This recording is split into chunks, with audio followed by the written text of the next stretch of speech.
I've always been an early riser. There's something about the Alaskan dawn that brings peace to my soul. The way the sunlight filters through the dense pines surrounding my homestead, casting long shadows across the frost-covered ground. My grandfather built this place with his bare hands after returning from Vietnam, determined to find solitude in America's last frontier. For 3 generations, the Miller family has lived off these 60 acres, respecting the land and defending our right to it. So when I stepped onto my porch that frigid October morning, coffee mug steaming in the -10 air, and saw a massive steel fence cutting directly through my property, I nearly choked on my first sip. It wasn't just any fence. This was industrial-grade steel, 8 feet tall with security spikes along the top, the kind you'd see around a military installation, not a family homestead in rural Alaska. It ran like a scar across my land, cutting off access to nearly 30 acres of my property, including the natural spring that supplied my home with water. What the actual hell? I muttered, my breath forming clouds in the freezing air. My first irrational thought was that the government had finally decided to seize part of my land for some classified project. It wouldn't be the first time they'd tried to expand their reach in these parts. But the small, professionally printed sign attached to the fence told a different story. Property of Aurora HEIGHTS, HOMEOWNERS Association, no TRESBSSING. Aurora Heights was the luxury development that had sprung up about a mile east of my property last year. A collection of multi-million-dollar wilderness retreats for tech executives and celebrities seeking to play mountain man on the weekends. I'd never had any direct issues with them, mostly because I kept to myself, and they stayed in their gated community with their heated driveways and helicopter pads. Until now, apparently. I followed the fence line, my anger building with each step. It cut across my northern hunting grounds, blocked access to the timber stand I'd been cultivating for 15 years, and ended at the ridge overlooking the valley, prime land that had been in my family since before Alaska was even a state. My phone rang, breaking the silence. It was Marcus Blackwood, my closest neighbor and the only person within 20 miles I'd consider a friend. Marcus had moved here from Detroit 5 years ago after retiring from the FBI's Land Fraud Division. He'd wanted peace and quiet after decades of investigating white-collar criminals, but he'd never quite lost his investigative instincts. "You seeing this shit?" his gruff voice demanded without preamble. The Great Wall of Bullshit cutting through my property. "Yeah, I'm looking at it right now." "Mine too," Marcus replied. "Woke up to find 30 acres of my southeast corner fenced off. Something's not right, James. This isn't legal." "I'm heading over to their office now," I said, already walking back to my cabin for my truck keys. "Want to join?" "I'll meet you there.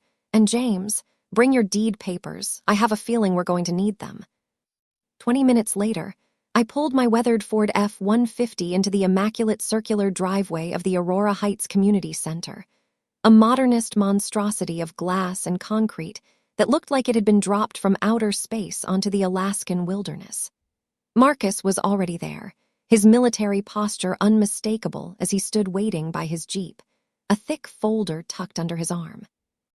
The reception area was all white leather and reclaimed wood, with a smiling receptionist who looked like she belonged in a luxury spa rather than the Alaskan backcountry. "We're here to see whoever's in charge of property boundaries," I said, trying to keep my voice level. "Oh, you must be here about the new security perimeter," she chirped, as if we were there to thank them for an unexpected gift. "Ms. Reynolds will be right with you." We waited less than a minute before a door opened, and Victoria Reynolds emerged, the infamous HOA president whose name I'd heard whispered with a mixture of fear and resentment by the few Aurora Heights residents I'd encountered in town. She was exactly what I'd expected. Perfectly styled blonde hair, designer outdoor where that had clearly never seen actual outdoors, and a smile that could freeze vodka. "Mr. Miller, Mr. Blackwood," she greeted us, as if we were scheduled appointments rather than angry landowners. "I see you've noticed our community safety enhancements." "Safety enhancements," I repeated, unable to keep the incredulity from my voice. "You put up a military-grade fence through the middle of my property." Victoria's smile didn't waver. "Oh, I understand your confusion. Please, come into my office so we can clear this up." Her office was larger than my entire cabin, with floor-to-ceiling windows overlooking the mountains. My mountains, I realized with growing anger. "You see, gentlemen," she began, pulling out a glossy map from her desk drawer. "The HOA board recently commissioned an updated land survey of the area. It turns out that the original boundary markers for this region were incorrectly placed back in the 1950s. She spread the map on her desk with the flourish of someone revealing a winning hand. "According to these new surveys, the official property lines actually run along this ridge here." Her manicured finger traced a line that conveniently gave Aurora Heights about 30 acres of my land, which means that the fence is actually on HOA property. I stared at her, waiting for some acknowledgement that this was an elaborate joke. When none came, I pulled out my own deed, worn and creased from years in my family's lockbox. "This is my deed. It clearly shows that my property extends to the natural boundary of Raven Creek, which is about half a mile beyond your fence." Victoria barely glanced at my document. "Oh, these old deeds are based on outdated surveys. Our new assessment has been filed with the county recorder's office. It's just a matter of time before all the paperwork catches up with the reality on the ground." Marcus stepped forward, and I could see him slipping into his former FBI persona. "Ms. Reynolds, I worked land fraud cases for 20 years. What you're describing sounds remarkably like a criminal attempt to seize private property." For the first time, Victoria's smile faltered slightly. "I assure you, everything we've done is completely legal. The HOA has invested considerable resources into ensuring that our community is properly defined and secured." "Secured from what?" I demanded. "Bears, moose, or just people like us who have lived here peacefully for generations?" "Progress requires change, Mr. Miller," she replied smoothly. "Aurora Heights represents the future of sustainable luxury living in Alaska. Our residents pay premium dues to ensure their environment remains pristine and exclusive." "My land is not yours to make exclusive," I said, my voice dangerously quiet. "The fence stays," Victoria said with finality. "If you have concerns, you're welcome to file a formal complaint with our HOA board, which meets quarterly. The next meeting is in February." "February? It's October. You expect me to wait 4 months while you steal my water source?" Victoria's smile returned, cold and practiced. "I understand this is difficult to accept, but I'm confident you'll come to see this is for the best. The community is prepared to offer you usage rights to the land, provided you comply with our environmental and aesthetic guidelines, of course." As we left her office, Marcus put a restraining hand on my arm. I hadn't realized how close I was to losing my temper completely. "She's baiting you," he murmured. "Don't give her the satisfaction." Outside in the parking lot, Marcus leaned against his Jeep, his expression grim. "This isn't just about land, James. I've seen this pattern before. They're after water rights. That spring on your property is the cleanest water source in the region." "What do we do?" I asked, feeling helpless for the first time in years. Marcus's eyes narrowed. "We fight, but we fight smart. This is going to get ugly before it gets better." He wasn't wrong. The next morning, I drove to the county recorder's office in Fairbanks, a 3-hour journey on roads that were already becoming treacherous with early winter ice. The clerk, a middle-aged woman named Dorothy who'd known my family for decades, looked troubled as she pulled up my records. "James, someone filed an amendment to your boundary description last week," she said, turning her computer screen so I could see. "It was pushed through with expedited processing." "Who authorized that?" I demanded. Dorothy lowered her voice. "It came with all the proper signatures, including what appeared to be approval from the state land office. But between you and me, something doesn't smell right. The surveyor who signed off on this, I've never heard of him." I left with certified copies of my original deed and a growing sense of dread.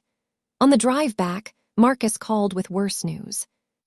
"They've cut off the spring," he said without preamble. "They've diverted the water flow to their property, and there are security guards patrolling the fence line. By the time I reached my property, night had fallen, and the temperature had dropped to 20 below. The headlights of my truck illuminated a new addition to the fence, a sophisticated pumping station, already operational, drawing water from my spring and sending it through underground pipes toward Aurora Heights. I sat in my truck, engine running for warmth, and called Marcus. "They can't just take my water," I said, my voice shaking with rage and disbelief. "Under normal circumstances, no," Marcus replied. "But they've filed paperwork claiming the water source originates on their property, which according to their new survey, it does. So what? I just let them steal my land and my water." Marcus was quiet for a moment. "No, we gather evidence and build a case. But James, these people have resources. They've clearly paid off someone at the state level to push this through." "I can't live without water, Marcus." "I know. That's why I've already called an old colleague at the FBI's Anchorage office, and my attorney in Seattle. We need to move carefully." But careful movement wasn't going to solve my immediate problem. With the spring diverted, my cabin's water supply would run dry within days. In the Alaskan winter, that wasn't just an inconvenience, it was potentially deadly. That night, I made a decision that would escalate everything. Using my grandfather's old tools and knowledge of the land that went back generations, I created a secondary channel from the underground portion of the spring, one that ran beneath the fence line and would restore at least some water flow to my home. It wasn't stealing, it was reclaiming what was rightfully mine. The next morning, Victoria Reynolds was at my door with 2 security guards and a cease and desist letter. "Our engineers detected tampering with the water system," she said, her voice arctic. "That's destruction of HOA property, Mr. Miller. We could press charges." I stood in my doorway, blocking her entry.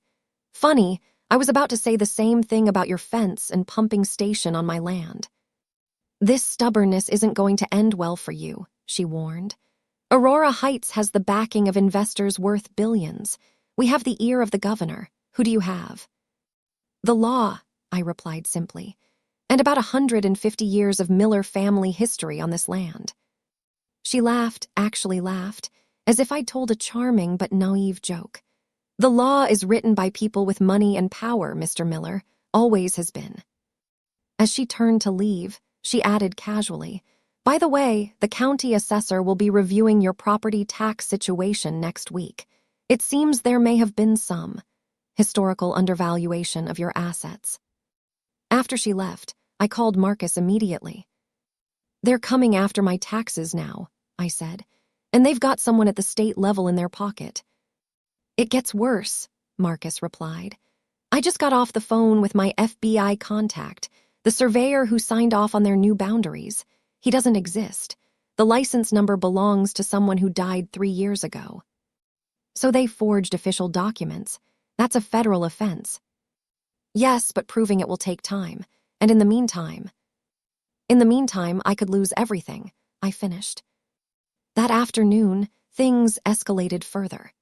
A team of workers arrived at the fence line and began installing surveillance cameras pointed directly at my cabin. When I confronted them, they claimed they were on HOA property and had every right to monitor their perimeter. That night, I couldn't sleep. The camera's red lights blinked continuously in the darkness, watching my every move. It felt like psychological warfare. By morning, I was exhausted and furious, exactly what they wanted. But they had underestimated the solidarity of longtime Alaskans. Word had spread through our scattered community about Aurora Heights' land grab. By noon, a dozen pickup trucks had arrived at my property, filled with neighbors I'd known all my life and some I barely recognized. Old Jake from the general store, the Peterson brothers who ran the local sawmill, even Sheriff Callahan, technically off-duty but making his presence known. "Heard you've got a boundary dispute, James," the sheriff said casually, though his eyes were serious. "Thought I'd come take a look at the situation." Victoria Reynolds arrived within the hour, this time with a lawyer in tow. Her face tightened when she saw the gathering on my property. "This is intimidation, Mr. Miller," she declared. If you don't disperse this mob, we'll have no choice but to seek a restraining order. Sheriff Callahan stepped forward. No laws being broken here, ma'am, just neighbors visiting neighbors. Long tradition in these parts. Victoria's lawyer whispered something in her ear, and she visibly recalibrated her approach. Perhaps we've gotten off on the wrong foot, she said, her voice suddenly conciliatory. The HOA board would like to invite you to discuss a potential compromise. We could offer you financial compensation for the affected portions of your property. I'm not selling, I said flatly. Everyone has a price, Mr. Miller, she replied. Ours is currently $300,000 for the disputed acres. That's well above market value. The offer hung in the air. $300,000 was more money than I'd seen in my lifetime. But this wasn't just land, it was heritage, identity, purpose. The answer is no, I said. Now get off my property, my actual property, before I have the sheriff here escort you off. As Victoria and her lawyer retreated, Marcus pulled me aside. They offered me money too, he said quietly. $500,000. They know about my background and they're more worried about me than you. Did you take it? Marcus looked offended. Hell no, but it tells us something. They're getting desperate. They need this land deal to go through quickly, which means there's more at stake than just luxury views. Over the next few days, Marcus and I dug deeper. Using his FBI connections and my knowledge of local history, we began to uncover the true motivation behind Aurora Heights' sudden boundary adjustment. It wasn't just about the water, though that was valuable enough. Geological surveys from the 1980s, buried in state archives, showed potential rare earth mineral deposits in exactly the area they had fenced off. Elements crucial for electronics manufacturing, worth potentially billions in the current market. They're not building a community, Marcus said grimly, spreading the old surveys across my kitchen table. They're setting up for a mining operation disguised as an exclusive residential development. Armed with this knowledge, we changed tactics. Marcus contacted environmental groups concerned about mining in pristine wilderness. I reached out to indigenous rights organizations, as part of the disputed land included traditional hunting grounds protected by long-standing agreements. Victoria Reynolds' next move shocked everyone. One morning, I woke to the sound of heavy machinery. From my porch, I watched in horror as bulldozers began clearing trees on the far side of the fence. My trees, ancient pines that had stood for centuries. I grabbed my rifle, not to use, but because in Alaska, you never approach a potentially dangerous situation unarmed, and raced toward the fence line. Sheriff Callahan's cruiser pulled up at the same time, blue lights flashing. They filed emergency permits for fire prevention clearing, he explained, looking disgusted. Pushed through by the state forestry department overnight. They can't do this, I said, watching as another massive pine crashed to the ground. Legally, if their boundary claim holds up, they can, the sheriff admitted. But I've got calls into the governor's office.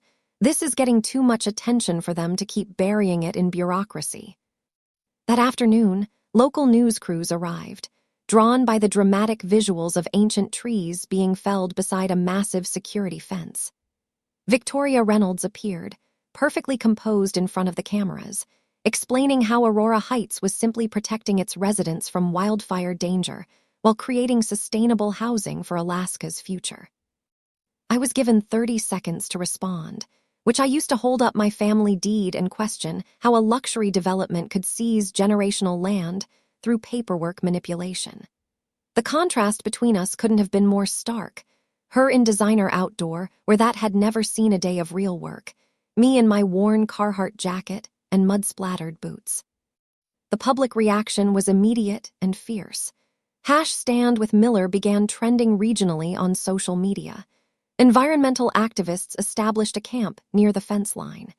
State representatives began asking questions about how the boundary adjustments had been approved without public hearings. Victoria's response was to double down. The next phase of her plan was both brilliant and terrifying in its audacity.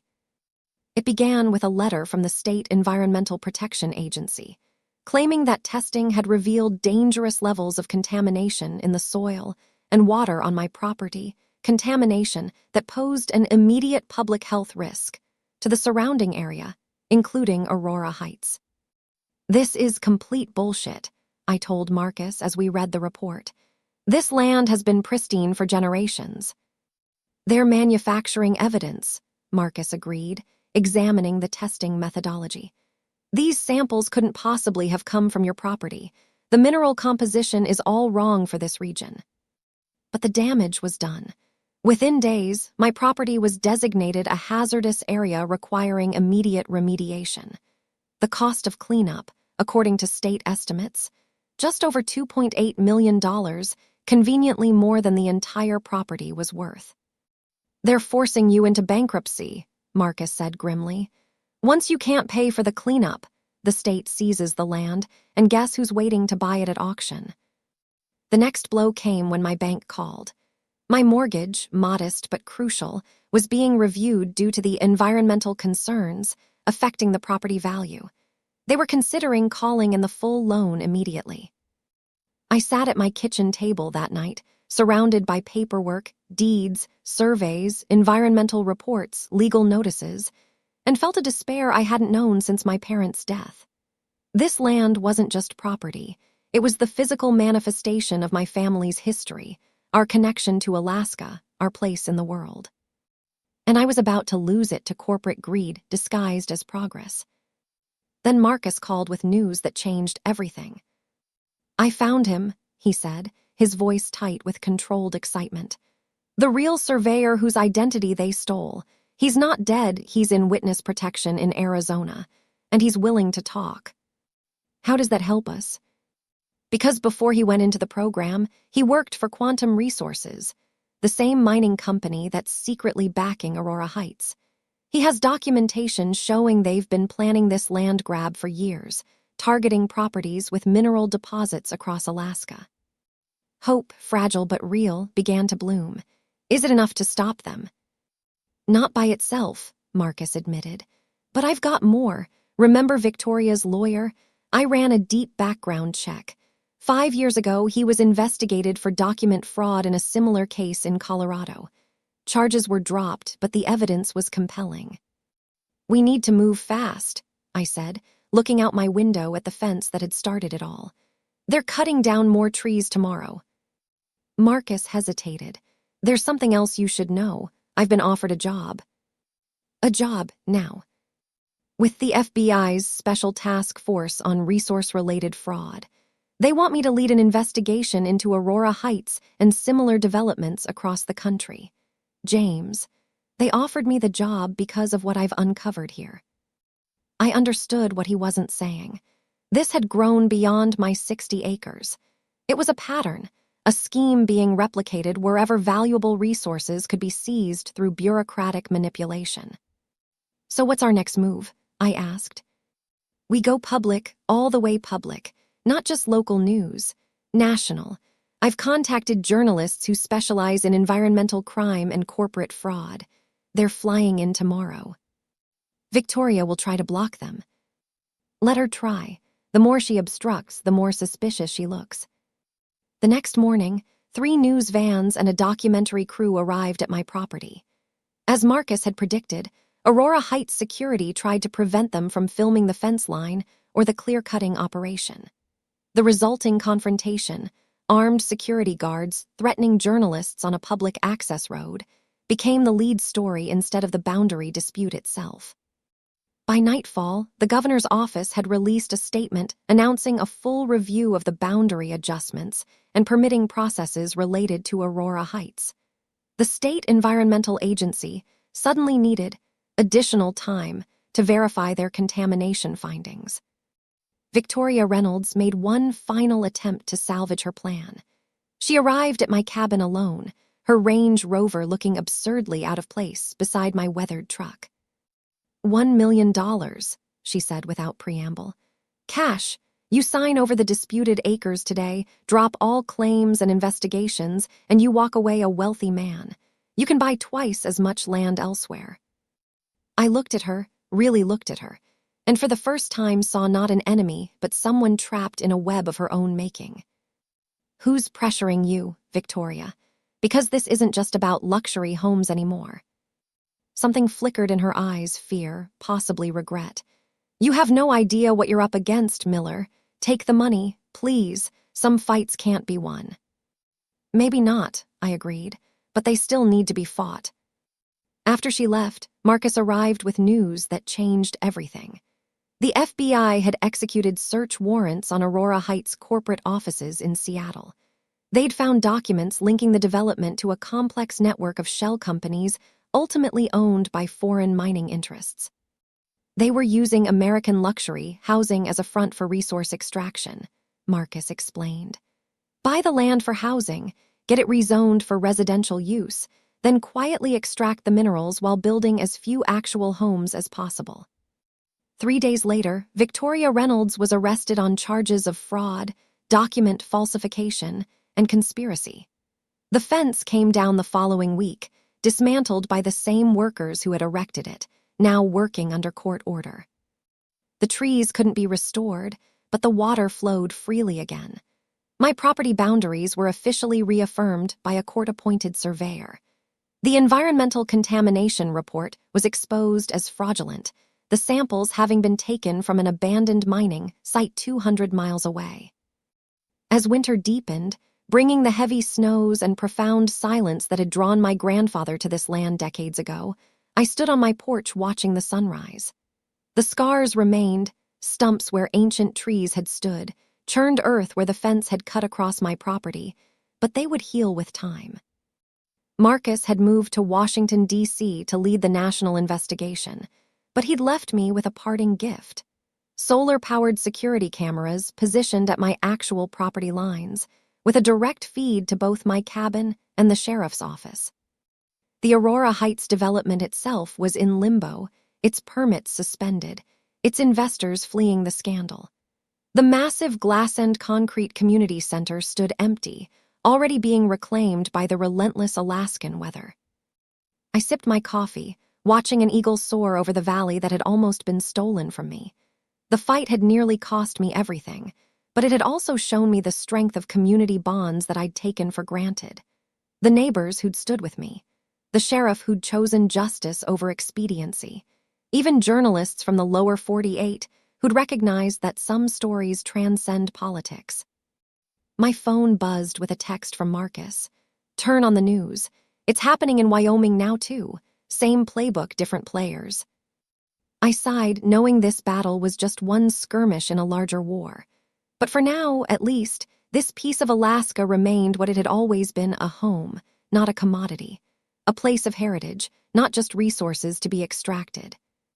And that, I decided as I watched the sun climb higher over my reclaimed land, was worth fighting for today and for as many tomorrows as it took.